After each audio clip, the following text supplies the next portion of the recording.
ஆயினான் வாழியே பெரிய வரும் பொன்னின் அடுப்பென்று என்றான் வாழியே பெரிய பெருமாள் எங்கள் பிரானடிகள் வாழியே.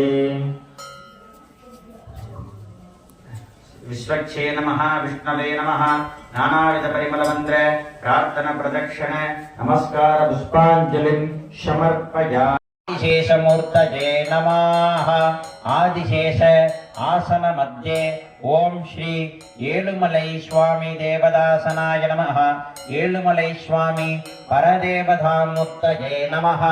शान्ताकारं भुजगशयनं पद्मनाभं सुरेशं विश्वाधारं गगनसदृशं मेघवर्णं शुभांगं लक्ष्मीकान्तं कमलनयनं योगिर्ध्यानगम्यं वन्दे विष्णुं भवभयकरं सर्वलोकैक्यनाथम् अलमेलुमंगा पद्मावती समेताय येलुमलै